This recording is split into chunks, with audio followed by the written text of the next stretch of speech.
Tahukah kalian misteri tentang sejarah asal-usul bulan Rajab, dan seperti apa keutamaan puasa di bulan Rajab?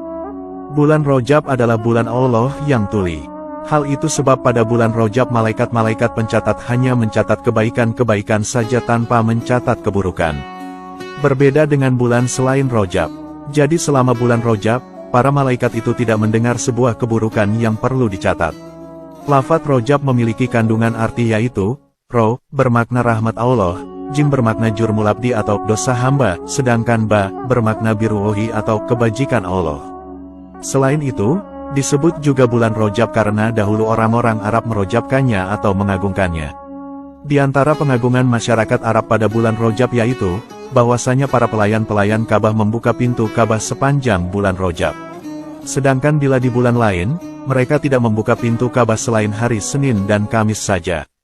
Mereka mengatakan bahwa seorang hamba tidak boleh dicegah dari rumah Allah pada bulan Allah yaitu bulan Rajab. Dikisahkan, bahwa Jabal Qaf adalah sebuah gunung misterius. Gunung itu adalah induknya semua gunung di dunia. Di belakang gunung Qaf terdapat sebuah negeri putih yang tanahnya seperti perak, dan luasnya 7 kali lipat dunia ini. Negeri itu dihuni dan dipenuhi banyak sekali para malaikat. Di setiap tangan malaikat terdapat bendera yang bertuliskan kalimat, La ilaha illallah Muhammadur Rasulullah.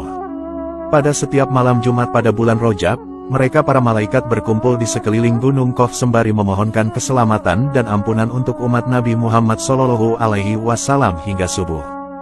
Mereka berkata, Ya Tuhan kami, rahmatilah umat Nabi Muhammad, dan janganlah Engkau mengazab mereka. Allah Subhanahu wa Ta'ala lantas berfirman, Wahai malaikat-malaikatku, demi keperkasaanku dan keagunganku, sungguh aku telah mengampuni mereka. Sahabat Abu Bakar radhiyallahu anhu menjelaskan, bahwa apabila telah lewat sepertiga malam pada Jumat pertama bulan Rajab, maka para malaikat berkumpul di Ka'bah. Allah Subhanahu wa Ta'ala lantas memperhatikan mereka dan berkata, Wahai para malaikatku, mintalah kamu apa yang kau mau.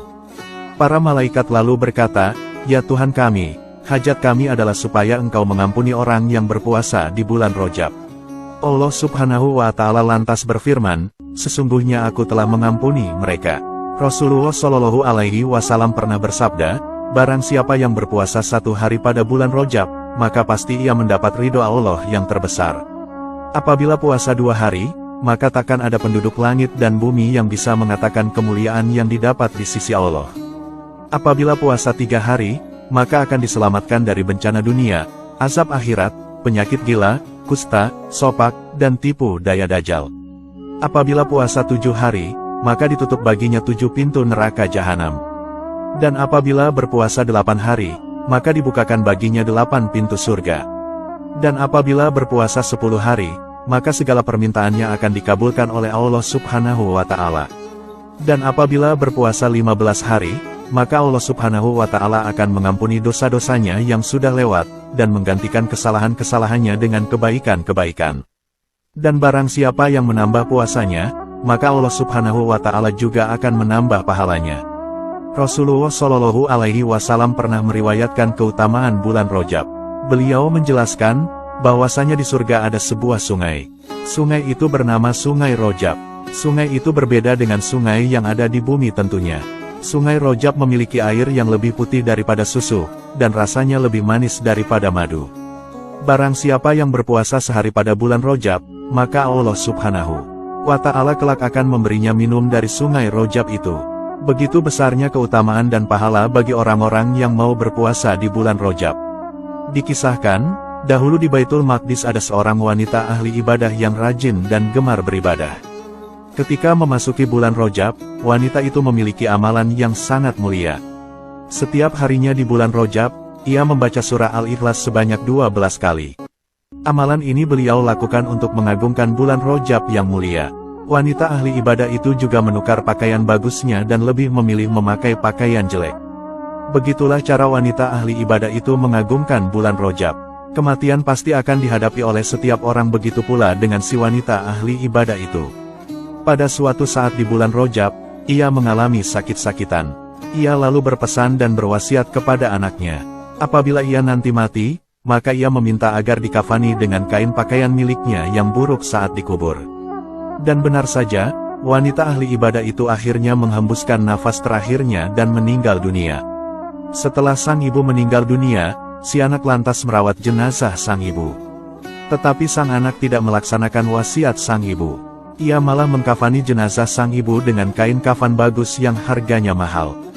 Hal ini ia lakukan supaya ia ingin mendapat pujian dari orang-orang. Ia lalu menguburkan jenazah sang ibu dengan kain mahal itu. Pada suatu waktu si anak tertidur. Dalam tidurnya ia bermimpi melihat almarhum sang ibu. Sang ibu berkata, "Wahai anakku, kenapa kamu tidak melaksanakan wasiatku? Sungguh diriku tidak rela kepadamu." Sontak saja, mimpi itu menjadikan si anak ketakutan sekali. Bagaimana tidak, sang ibu tak rela kepadanya karena tidak menjalankan amanat wasiatnya. Mendapati mimpi buruk itu, si anak lantas pergi menuju makam sang ibu. Ia lalu membongkar kuburan almarhum sang ibu. Namun setelah dibongkar, jenazah sang ibu ternyata sudah hilang dan tidak ada dalam kubur.